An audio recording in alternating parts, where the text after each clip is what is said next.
Louis XIV avait un frère, Monsieur, on l'appelait Monsieur, frère unique du roi. Et Monsieur avait un fils, Philippe, d'Orléans, qui est à l'époque duc de Chartres. Nous en avons parlé puisqu'il est le futur régent de France. On en a parlé ici même avec Jean-Christian Petit-Fils. Eh bien, ce jeune duc de Chartres, il a reçu évidemment l'éducation la plus princière que vous puissiez imaginer. On lui a donné un excellent précepteur en la personne de Saint Laurent. Saint Laurent était un homme honnête, savant, remarquable, mais c'était aussi un monsieur qui commençait à fatiguer un peu et on lui a donné un assistant, si vous voulez. On appelait ça un répétiteur qui était là tout simplement pour aider le jeune prince à réciter ses leçons, à faire ses devoirs, comme nous dirions aujourd'hui. Et comme on disait déjà à l'époque du reste. Alors, on a consulté le vicaire de l'archevêque de Reims, qui a recommandé un jeune homme, fils d'apothicaire, même fils d'un apothicaire de Brive-la-Gaillarde. Le jeune homme en question est extrêmement brillant, c'était lui-même un savant, il était évidemment de très simple extraction et il n'avait pas du tout d'argent. Il avait d'ailleurs suivi les cours du collège Saint-Michel grâce à une bourse qu'on lui avait donnée, bien entendu. Ce jeune homme s'appelle Guillaume Dubois. C'est notre personnage d'aujourd'hui. Alors, il porte tôt la calotte ecclésiastique, ce Guillaume, bien qu'il n'ait pas reçu les ordres. Il a pris ce qu'on appelle le petit collet, parce que c'était un moyen, tout simplement, de s'avancer dans le monde, disons-le. Saint Laurent va donc l'attacher à la maison de Monsieur de Chartres. Certains diraient qu'il vient de faire entrer le loup dans la bergerie. Dubois est un homme extrêmement brillant. Il est insinuant, il sait flatter, il décoche les compliments comme personne. D'abord, c'est un excellent répétiteur, il est tout à fait très bon pédagogue avec le jeune prince. Bref, il se rend très vite indispensable. Et au moment où le vieux monsieur Saint-Laurent vient à mourir, le précepteur en titre, alors on se pose la question, qui va lui succéder, qui pourrait s'occuper du prince? Et finalement, eh bien, on décide que le répétiteur fera l'affaire. C'est monsieur lui-même, c'est le frère du roi qui prend cette décision.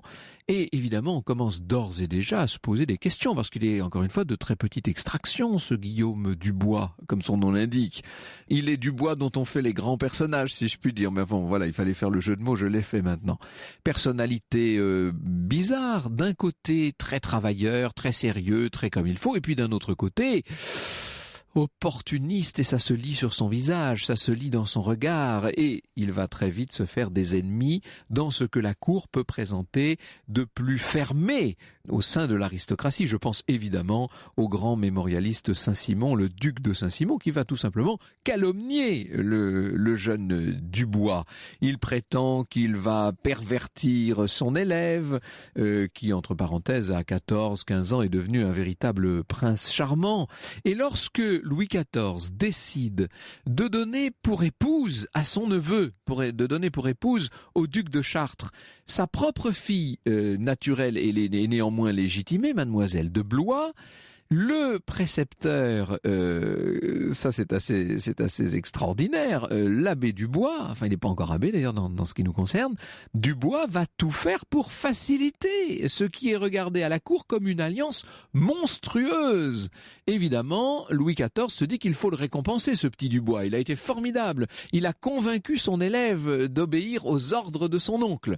Alors il convoque Dubois, il faut imaginer ce que ça peut être que d'entrer dans le cabinet de Louis XIV. Vous imaginez ce roi qui à l'époque est au sommet il est très impressionnant à voir, bien entendu. Et alors Dubois, qui est un petit personnage, lui un petit peu freluquet comme ça, s'avance, fait ses révérences, bien entendu, etc. Et le roi lui dit, alors, que voulez-vous pour que je vous récompense, que vos bons offices méritent une récompense? Et là, Dubois lui dit, tout simplement, j'aimerais la barrette, c'est-à-dire j'aimerais devenir cardinal. Et l'on dit, alors, attention, il faut se méfier de certaines sources. Mais en tout cas, on dit que Louis XIV a été profondément heurté par cette demande incongrue, qu'il a froncé les sourcils et qu'on n'en a plus jamais parlé. Il faut vous dire qu'on est dans une période très intéressante, c'est toute la question de la crise de succession d'Espagne. Vous savez que le roi d'Espagne, Charles II, va mourir sans descendant, et qui va lui succéder? Dubois se dit que son élève pourrait être un excellent candidat.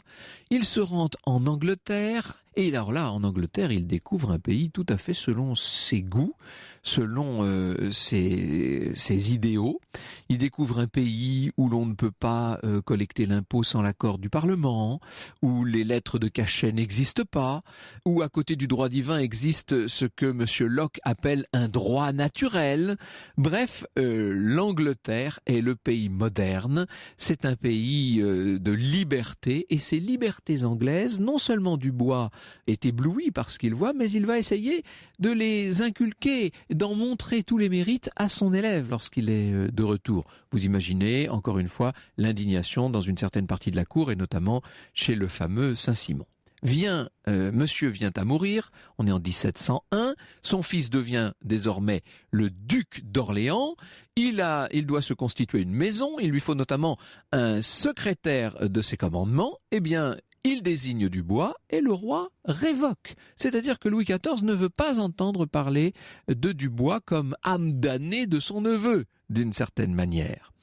Finalement, il acceptera néanmoins, mais il va vraiment falloir lui forcer la main. Le prince, notre Philippe d'Orléans, va aller combattre bientôt en Espagne. C'est la fameuse guerre, la toute dernière guerre du règne de Louis XIV, la guerre de succession d'Espagne. Il va se couvrir de gloire en Italie, en Espagne, etc. Mais plus il gagne de batailles et plus il se montre bon général, plus il se fait d'ennemis à la cour. Il faut vous dire que sa fille aînée, Élisabeth Charlotte, a épousé à ce moment-là le troisième petit-fils de Louis XIV, le duc de Berry, et qu'il y a beaucoup d'ennemis à la cour pour essayer de dévaloriser le duc d'Orléans. On ne l'aime pas. Quand je dis on, Madame de Maintenon, notamment l'épouse morganatique de Louis XIV, ne l'aime pas. Les cercles dévots autour d'elle ne l'aiment pas du tout non plus, c'est le moins qu'on puisse dire. Et lorsque successivement vont mourir le dauphin dans un premier temps, puis le fils aîné du dauphin, le duc de Bourgogne, et son épouse, et leur propre fils aîné, bref, toute cette hécatombe dans la famille royale devient suspecte. Et qui en accuse-t-on ? Le duc d'Orléans. Ce qui veut dire que nous sommes en présence d'un personnage totalement ambivalent. D'un côté, il est très proche du trône, il est le deuxième dans l'ordre de succession s'il venait à mourir le tout petit enfant qui un jour va devenir Louis XV, et à côté de ça, il n'a plus la faveur royale, il soulève dans son sillage une véritable détestation. Il est grand temps que autour du duc d'Orléans on fasse bloc, et il est grand temps surtout que Guillaume Dubois vole à son secours. Franck Ferrand, les grands portraits. 14h, 15h sur Europe 1. Et nous revenons avec vous, Franck Ferrand, à la vie de Guillaume Dubois. Il faut vous dire qu'au moment de la mort de tous ces princes de la famille royale, lorsque le duc d'Orléans a été particulièrement malmené, il y a eu des mots assez durs entre lui et Dubois. Dubois s'est même mis en retrait pendant un temps, et puis le voilà qui de nouveau s'installe au Palais Royal, chez Monseigneur, chez le duc d'Orléans, et il va essayer d'entamer en faveur de son maître toute une campagne à l'intérieur du royaume d'abord, et puis bien sûr aussi à l'extérieur. Il faut vous dire qu'en Angleterre, le parti Whig, les libéraux si je puis dire, ont repris le pouvoir à l'avènement de Georges Ier de Hanovre, Georges Ier de Hanovre qui est un cousin germain de Philippe d'Orléans. Georges Ier a vraiment peur que Louis XIV n'arrive à installer sur le trône d'Angleterre le prétendant Jacques Stuart, vous savez, et on va voir se nouer de premiers liens entre l'entourage de Georges Ier et cette espèce d'ambassadeur de l'ombre, si vous voulez, qu'est Guillaume Dubois. L'abbé Dubois travaille dans l'ombre, il essaie de rassurer les Anglais, il leur promet monts et merveilles pour le jour où le grand roi viendra à mourir, et pendant ce temps-là, Louis XIV lui rédige son testament qui donne officiellement la régence à son neveu, mais qui surtout donne une grande place dans sa succession à l'un de ses enfants naturels, celui qui est le protégé de Madame de Maintenon, au duc du Maine. Vous connaissez la suite. Le 1er septembre 1715, Louis XIV vient à mourir. Le surlendemain, le Parlement de Paris casse le testament du roi. Philippe est le véritable maître du royaume. Et juste à côté de Philippe, évidemment, il y a Dubois. Alors, évidemment, il faut donner des gages au Parlement. Puisque les parlementaires ont aidé Philippe d'Orléans à prendre seul la régence du royaume, eh bien, en échange, il demande un certain nombre de faveurs. Et notamment, on va supprimer les postes de ministres et mettre à leur place des conseils. On va en parler tout à l'heure avec Jean-Christian Petit-Fils, c'est fondamental. Oh, il se trouve que dans un des conseils qu'on appelle le conseil de conscience, l'un des membres vient à mourir, il y a donc une place vacante. Cette place, pour des raisons protocolaires dans lesquelles je n'entrerai pas, personne n'en veut véritablement. Quand je dis personne, sauf l'abbé Dubois, qui lui, évidemment, du fait de ses origines et du fait de son incroyable ambition, n'est pas à cela près. Il se dit que ça pourrait lui faire une place intéressante. Il va donc entrer au conseil. C'est lui qui est nommé, et c'est ainsi qu'à 60 ans maintenant, parce qu'il a vieilli, notre personnage, c'est ainsi qu'il va commencer sa véritable carrière politique. Le 5 juillet 1716, on le voit, alors c'est un personnage un peu malicieux, comme ça, faut vous imaginer le visage de Dubois, son regard toujours un peu fuyant, en même temps extrêmement perçant. Il entre dans une auberge à La Haye, on est donc dans les Provinces-Unies, les Pays-Bas. Il a commandé une chambre tout à fait simple et il se fait passer pour un collectionneur de livres qui est là pour acheter des volumes rares et précieux. Il s'installe tranquillement. En vérité, l'abbé Dubois sait très bien que le roi d'Angleterre est de passage aux Provinces-Unies, qu'il va débarquer d'un moment à l'autre, qu'il est parti pour le Hanovre. Il ne faut pas oublier que c'est la dynastie de Hanovre maintenant qui règne sur l'Angleterre. Le Hanovre, ce sont les possessions continentales de la couronne. Georges vient défendre en quelque sorte ces terres contre des adversaires de plus en plus dangereux, et notamment contre la Russie. On est à l'époque où le tsar, Pierre le Grand, est en train d'étendre son hégémonie sur l'Europe du Nord. Bref, Dubois s'est installé, et lorsque la cour d'Angleterre, enfin l'entourage du roi débarque à La Haye, eh bien, il fait passer un petit message. Quand je dis un petit message, c'est une lettre tout à fait explicite, bien entendu, qu'il fait passer à l'un des conseillers les plus proches du roi, qui s'appelle Stanhope.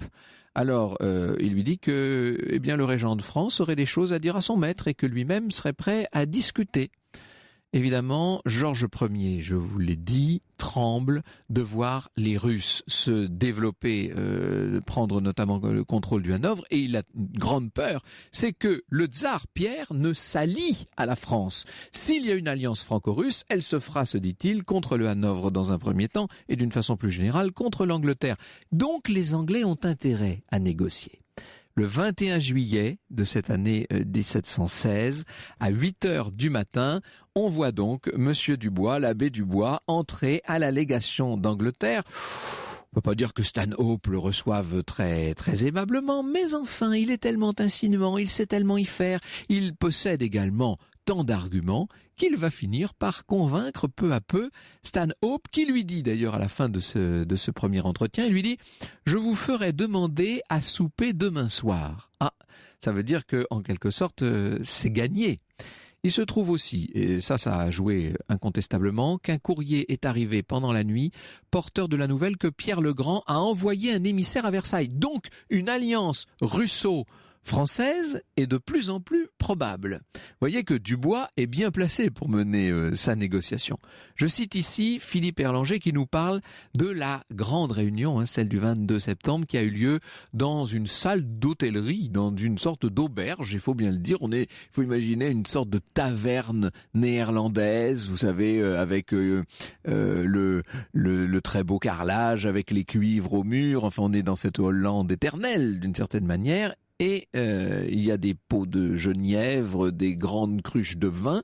Et puis là, Dans cette taverne, vous avez Stanhope pour l'Angleterre et Dubois pour la France qui vont en quelque sorte nous jouer une sorte de Yalta du XVIIIe siècle. Je cite Philippe Erlanger. Les deux compères jouèrent cartes sur table. Les plaisanteries de ce coquin d'abbé prêtaient parfois l'aspect d'une farce à ce drame auquel était lié le sort de plusieurs millions d'êtres. Il fallait garantir la paix, l'imposer aux deux tranches-montagnes de Madrid et de Vienne. Oui, parce que Philippe V à Madrid et Charles VI à Vienne, évidemment, eux sont pour une reprise des hostilités. Bien entendu, Jacques Stuart ne pesait pas une once dans cette nécessité, nous dit Erlanger. On signerait d'abord une alliance entre les trois puissances soucieuses d'éviter la guerre, France, Angleterre, Hollande.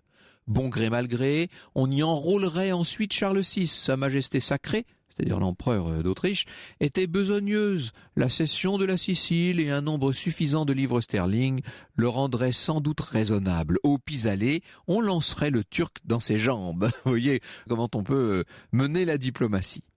La quadruplice scellée, nous dit-il, Philippe V serait fermement invité à y adhérer sous peine de la voir tourner contre lui. Ni les rotomontades du conseiller du roi d'Espagne, Alberoni, ni les autodafés ne susciteraient un miracle qui le ferait échapper au dilemme. Une sorte de mariage forcé unirait tout le monde et l'Europe serait sauvée.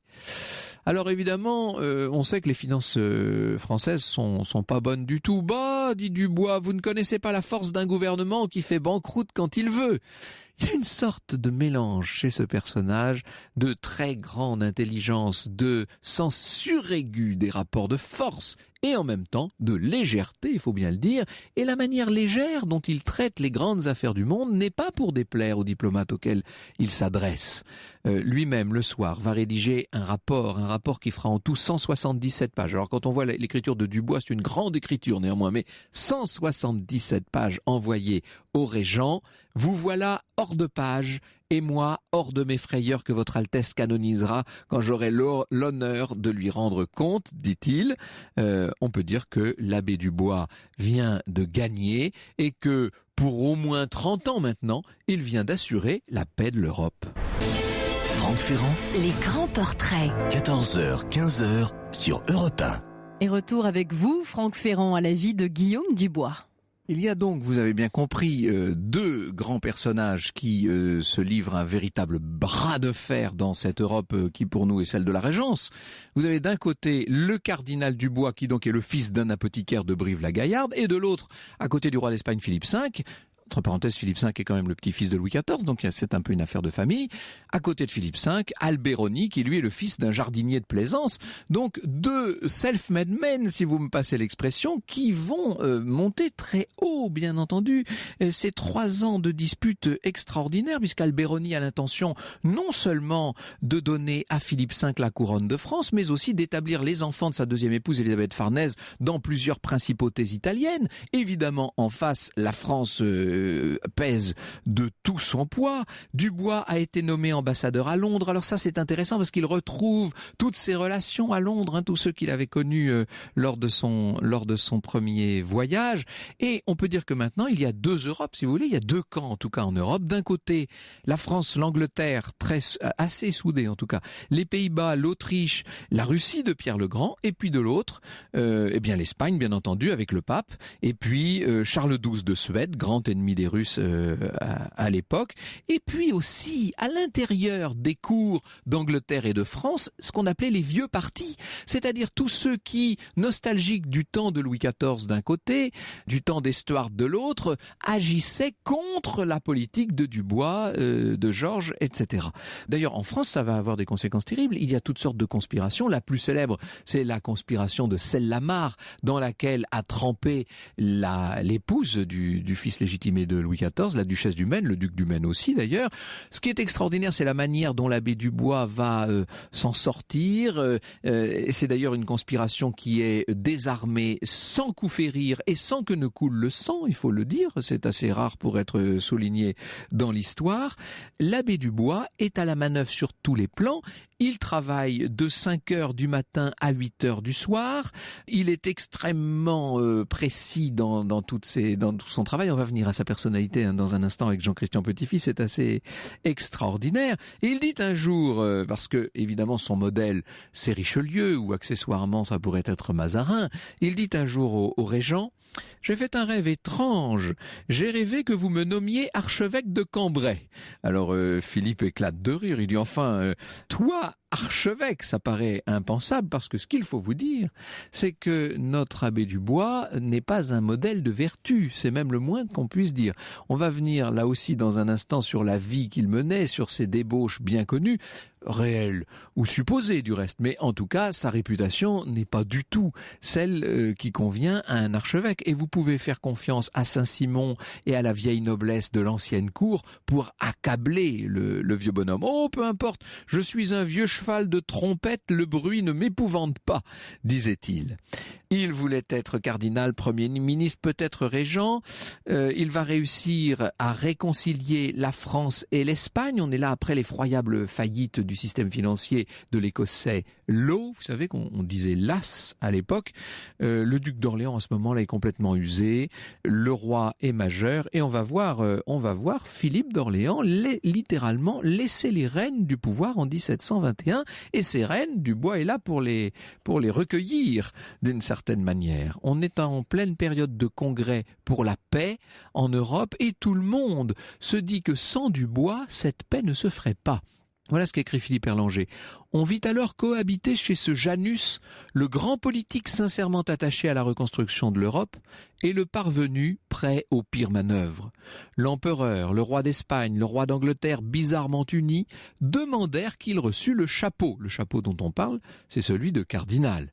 Le pape Clément XI mourut sans avoir cédé. Le conclave fut entièrement dominé par cette affaire qui concernait un mécréant. Le cardinal Conti ayant finalement accepté de passer sous les fourches caudines, il fut élu sous le nom d'Innocent XIII. Et le drôle, comme on l'appelait, le fripon, le polygame de Dubois, fut revêtu de la pourpre cardinalis. Tel est le prestige de l'esprit qu'on l'appela aussitôt le cardinal, comme Richelieu et Mazarin, et Paris fredonna: or écoutez, petits et grands, un admirable événement, car l'autre jour notre Saint-Père, après une courte prière, a par un miracle nouveau, fait un rouget d'un maquereau. Bonjour Jean-Christian Petit-Fils, dans un instant avec vous, nous revenons sur ce personnage extraordinaire, sur Dubois. Anacréon, air vif, composé par Jean-Philippe Rameau sur Europe 1. Au cœur de l'histoire, Les grands portraits sur Europe 1. Franck Ferrand. Le cardinal Dubois est notre grand portrait d'aujourd'hui, et vous nous en parlez, Franck Ferrand, avec votre invité Jean-Christian Petit-Fils, historien, écrivain, auteur entre autres de Louis XV aux éditions Perrin. Et oui, car ce petit abbé d'origine assez modeste est devenu cardinal et Premier ministre et académicien. C'est une carrière extraordinaire. Au vrai, nous dit Philippe Erlanger, Dubois ne fut ni vénal, ni bigame, ni criminel, contrairement à ce qu'on a pu écrire. Grand diplomate, intelligence profonde et lucide, il manqua cruellement de sens moral, mais qui, à son époque, le lui aurait reproché si l'obscure officine où il vit le jour avait été le noble château de quelque famille bien née? Peut-être que c'est là aussi l'origine de tous les ragots qui ont couru sur son compte, Jean-Christian Petit-Fils. Absolument. Dubois a été la victime de la réaction aristocratique, de la haine de la haute aristocratie. Il faut voir que ce personnage qui part de rien, le fils d'un petit médecin apothicaire de Brive, fait une carrière fulgurante et arrive au sommet de l'État. Quand il entre au conseil du roi en tant que cardinal, il a la préséance sur les maréchaux de France, sur les ducs et pairs, et on voit ce petit personnage détesté, alors et naturellement, cette noblesse méprisante ne considère pas du tout son intelligence. C'est un homme extrêmement intelligent. Mais vous avez bien montré, en fait, il y a un caractère ambivalent. Il est ambitieux, ambitieux, férocement ambitieux, nerveux, angoissé, colérique. À la fin, ça va devenir terrible. À la fin, ça sera terrible. C'est-à-dire qu'en fait, plus il voit, parce qu'il est très malade de la vessie en fait, et plus il voit ses forces l'abandonner, plus il se sent malade et plus il voit arriver la mort, au moment même où enfin il est devenu riche, puissant, enfin ce qu'il avait toujours rêvé d'être, ça le rend hystérique et du coup il devient méchant. On dit qu'il casse des bâtons sur le dos des valets. Grossier. Grossier. Mais il faut voir aussi, il saute de siège en siège. Il avait toujours ce caractère très angoissé. Ouais. On le voit au moment des négociations avec l'Angleterre. Les choses ont été beaucoup plus complexes. Vous l'avez raconté en quelques mots, bien entendu. Mais au début, ce n'était pas du tout gagné. Au début, l'Angleterre était extrêmement méfiante à l'égard de la France. Elle avait de bonnes raisons. Le gouvernement Whig ne voulait plus entendre parler de négociations avec les Français, qui avaient soutenu le prétendant, le chevalier de Saint-Georges, c'est-à-dire Jacques III, fils de Jacques II, qui avait mené une expédition. On l'avait aidé clandestinement, mais c'était gros comme une maison, si je puis dire. On savait très bien que c'était la France qui l'aidait, et donc les Anglais voulaient rompre. Donc il a fallu toute l'habileté de Dubois et les exigences très profondes, le renvoi solennel du prétendant, l'expulsion du prétendant, Jacques Stuart, oui. Voilà, la destruction des écluses de Mardyck, parce qu'on avait voulu, il faut expliquer ça en 2 mots, reconstituer un port, du fait qu'on avait abandonné et détruit le port de Dunkerque à la demande des Anglais au traité d'Utrecht. On a voulu reconstituer un port de guerre à Mardyck, avec des écluses et un port extrêmement important. Et là, il a fallu... pour préparer un débarquement en Angleterre. Pour avoir une flotte de guerre dans le Pas-de-Calais. Et là, l'Angleterre a insisté, ça a été... Bon. Dubois a été extrêmement habile à négocier avec Stanhope, qui était un vieil ami. Je pense que Stanhope a compris que Dubois, foncièrement, était anglophile, qu'il aimait l'Angleterre et ses règles, et qu'il était donc qu'on pouvait lui faire confiance. Oui, mais il y avait aussi les intérêts communs, c'est-à-dire que Georges venait de s'installer sur le trône, était contesté par Georges Ier de Hanovre, était contesté par les Stuarts, dans la même position, en quelque sorte, que Philippe d'Orléans, régent, était contesté par Philippe V. Donc c'est cet accord, cette entente sur les intérêts qui va finalement conduire à l'attente. Et en effet, l'arrivée aussi de la menace russe, mais elle n'est venue qu'un peu plus tard sur le Hanovre. À ce moment-là, Georges Ier a dit il faut céder. Donc là, cette entente s'est faite. Alors, ce que vous montriez, c'est un personnage ambitieux, certainement colérique, mais aussi un homme d'État. Un grand homme d'État. Alors, si vous voulez, probablement le plus grand homme d'État de la période. On va venir à l'homme d'État, on va venir aux grandes décisions politiques qu'il a prises, intérieures, extérieures, etc.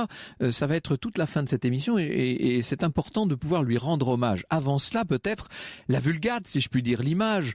Quand on songe à l'abbé Dubois, devenu cardinal Dubois, on a toujours à l'esprit, bien entendu, le personnage de Jean Rochefort dans le film de Bertrand Tavernier, Que la fête commence, c'est-à-dire une espèce de personnage sans aucune forme de morale, une espèce de noceur extrêmement cynique, drôle certes, mais dépourvu de toute conscience. Il faut relativiser un peu cette image. Tout à fait. Alors, on l'a présenté comme, en effet, un personnage débauché. Je pense que c'est pas du tout cette image-là qu'il faut retenir. En effet, il a eu des aventures féminines, il a eu Madame de Tencin. Il aimait bien les dames, Madame de Tencin était sa maîtresse principale et il a eu quelques autres aventures, mais finalement beaucoup moins que le régent, le jeune. Faut dire qu'il n'avait pas de Chartres. Il n'avait pas une vraie vocation religieuse. Non, aucune. Mais ça, c'était un moyen de s'élever à cette époque-là. Et il a commencé alors qu'il était simplement tonsuré. Il n'avait même pas le sous-diaconat. Et au moment de son élévation à l'archevêché de Cambrai, il a fallu lui donner rapidement le sous-diaconat, le diaconat, la prêtrise. Et il y en a un qui a ajouté, pourquoi pas le baptême aussi, tant qu'on y est. Et on voit le malheureux abbé Dubois, devenu vraiment prêtre, dire, instruit par son neveu qui est un chanoine, Mordiou, je n'arriverai jamais à apprendre ce bougre de verset-là. Parce qu'il apprenait sa messe en latin et il fallait qu'il la dise.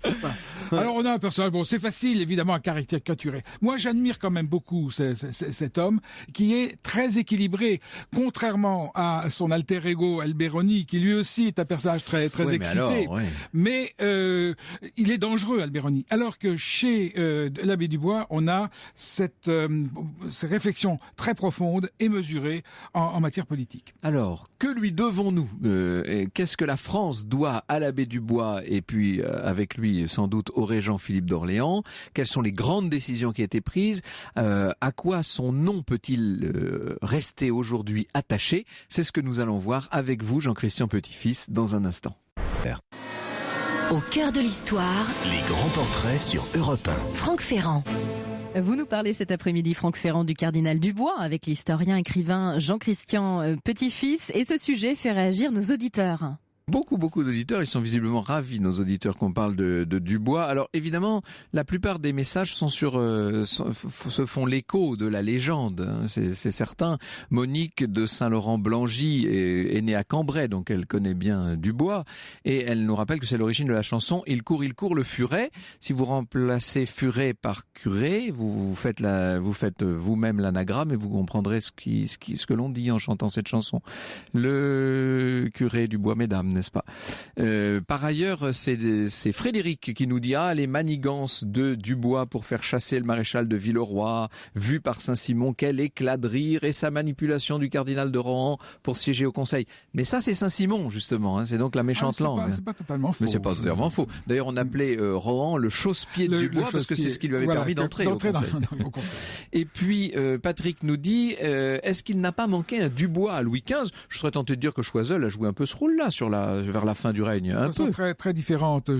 C'est quand même assez relatif. Alors justement, venons-en à tout l'héritage politique de l'abbé Dubois, Jean-Christian Petit-Fils. Il y a un héritage intérieur et un héritage extérieur. Voilà. Politique intérieure, c'est un homme qui a rétabli finalement la monarchie administrative, qu'on appelle monarchie absolue, c'est un bien grand mot, mais enfin, qui a rétabli les bases. Très maltraité au début de la Régence. Hein. Très maltraité au début de la Régence, parce qu'il fallait en effet donner des gages à l'aristocratie, à la noblesse de robe. Ce qu'on appelle la réaction nobiliaire. Hein. La réaction nobiliaire, qui va d'ailleurs se durer tout au long du jusqu'à la Révolution. Siècle, jusqu'à la Révolution. Mais à ce moment-là, on cède. On va créer ce qu'on appelle la polysynodie, c'est-à-dire un gouvernement par des conseils. Tout ça, c'est l'inspiration de Fénelon, autrefois, avec un plan qui avait été fait, qui s'appelle les Tables de Chaulnes, le duc de Beauvilliers, le duc de Bourgogne, donc l'héritier, qui avait concocté ce plan de réforme.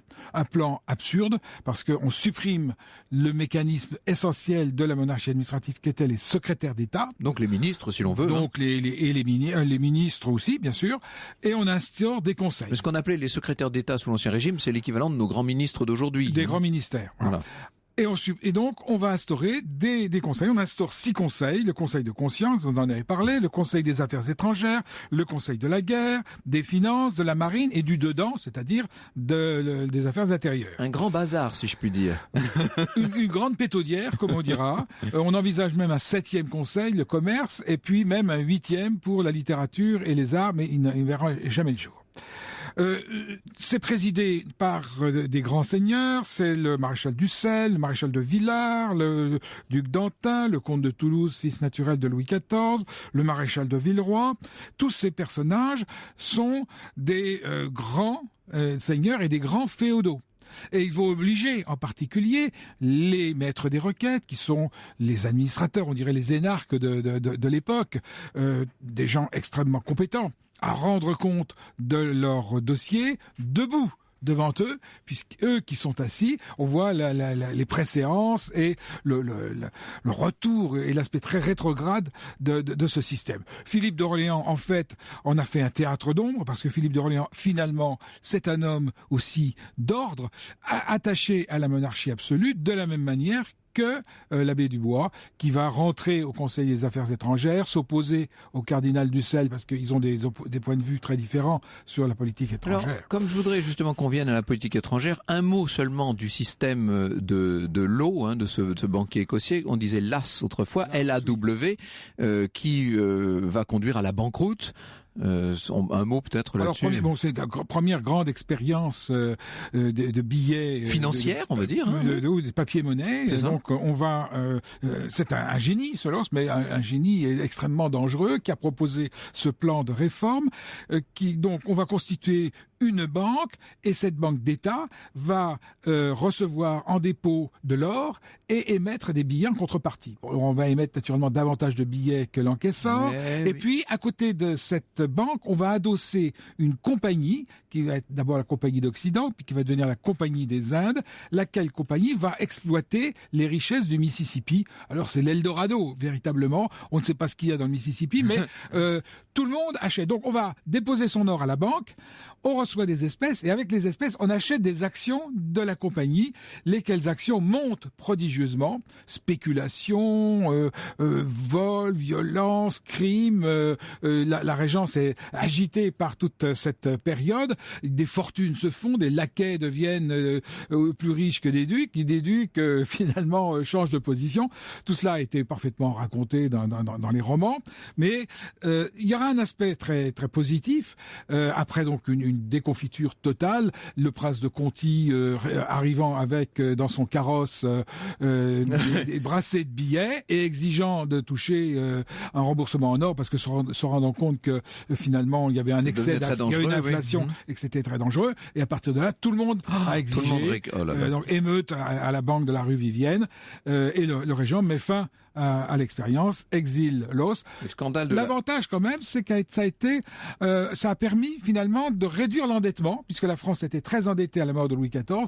Eh bien, cette euphorie, cette inflation a soutenu les affaires, et aujourd'hui, les historiens et notamment les économistes ont une vision beaucoup plus ouverte sur cette expérience qu'autrefois. Il y a un lien entre cette expérience et le banquier Low et l'affaire du peuplement du Mississippi. Ça a marqué les consciences. Il fallait donc peupler le Mississippi. On ramassait les archers du guet, ramassaient dans la ville de Paris les filles qui traînaient, les garçons qui traînaient, et on les envoyait au Mississippi. Il y avait des chaînes, quasiment des chaînes de galériens qui partaient pour le Mississippi. Ça, c'était des aspects assez atroces. C'est le fameux roman de Manon Lescaut.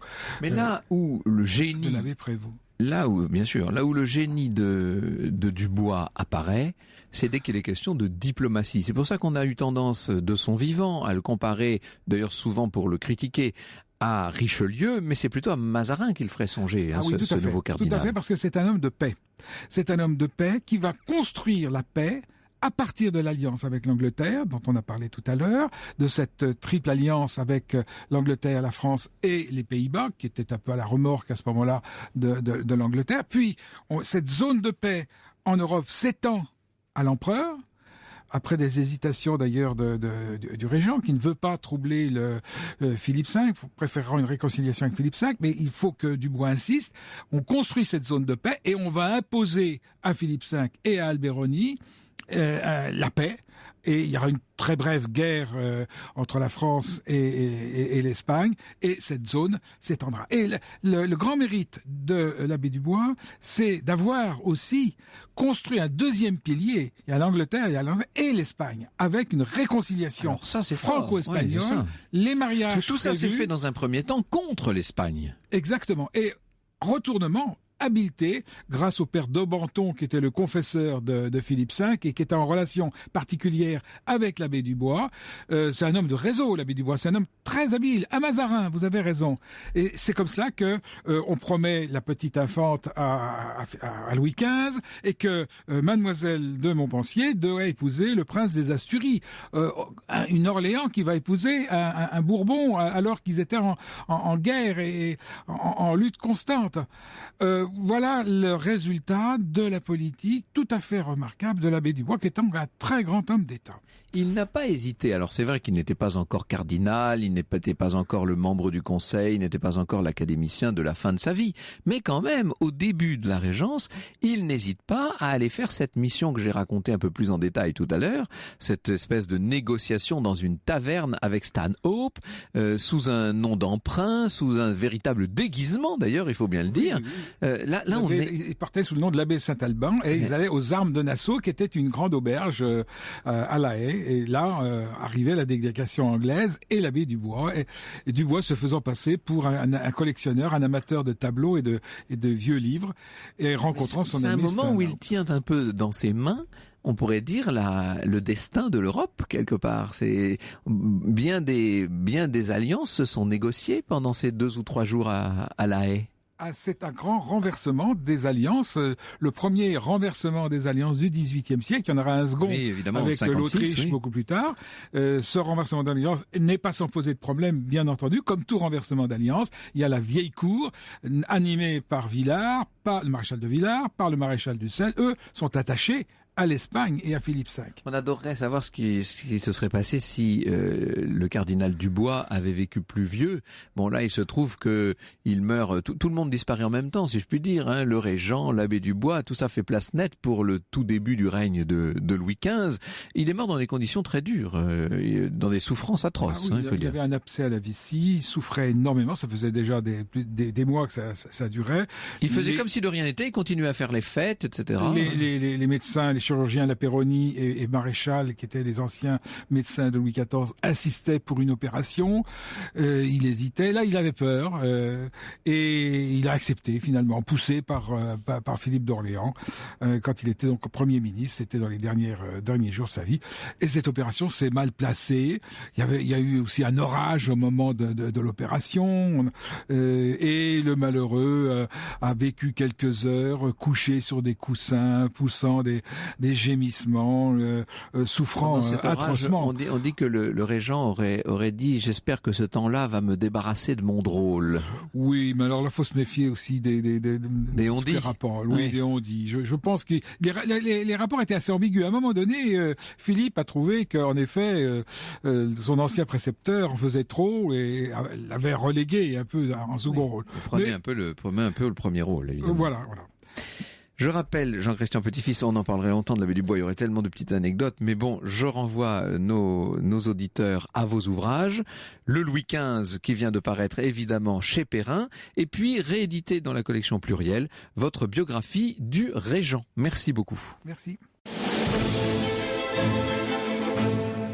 Et dans un instant, vous répondez Franck Ferrand à la question de Laure sur les origines du baiser.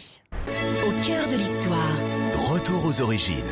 Et vous répondez cet après-midi, Franck Ferrand, à la question de Laure, envoyée via la fanpage Facebook de l'émission. Elle vous demande de quand date la coutume du baiser pour montrer son affection dans le couple ou encore entre amis. On parle bien là du baiser social, d'une certaine manière, pour montrer l'affection. Son origine est très difficile à repérer. Vous savez, les anthropologues pensent que tout simplement, autrefois, les hommes préhistoriques se reniflaient, que le baiser vient de là, de la nécessité de se sentir de très près, en quelque sorte, pour savoir à qui l'on a affaire, peut-être. En tout cas, ce qui est certain et historiquement, c'est que la première trace littéraire de l'existence du baiser date d'environ 1500 avant notre ère, dans un texte qui remonte aux origines de la religion hindoue. Alors on parle encore une fois du baiser social. On va trouver aussi plus tard dans le Kama Sutra des chapitres entiers sur toutes les façons d'embrasser, mais là ça devient le baiser charnel.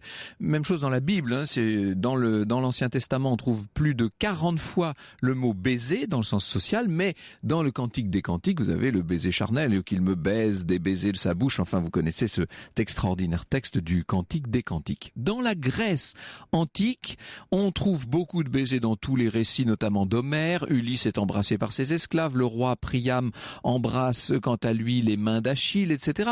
On va trouver la même chose dans l'Empire romain, même si peu à peu le baiser, avec la dimension charnelle qu'il a souvent chez les Romains, va faire un peu peur aux chrétiens et on embrassera moins, paradoxalement. Je vous parle pas du baiser de Judas, évidemment, qui est le plus célèbre du Nouveau Testament. En tout cas, au Moyen-Âge, le baiser va déterminer en quelque sorte le rapport social. Par exemple, le sujet d'un roi embrasse sa bague et le bas de sa robe. Le vassal embrasse la main du seigneur. Les hommes scellent les accords en en baisant les contrats qu'on leur fait signer. Vous voyez, il y a cette dimension. La bouche joue un rôle social, si je puis dire. À la Renaissance, le baiser religieux d'hommage et de fidélité va peu à peu disparaître, perdre cette signification sociale. Quant au French kiss, alors là on est dans le baiser charnel, ça c'est une autre histoire beaucoup plus récente et qui fait référence simplement à la Première Guerre mondiale, mais je vous en parlerai une autre fois.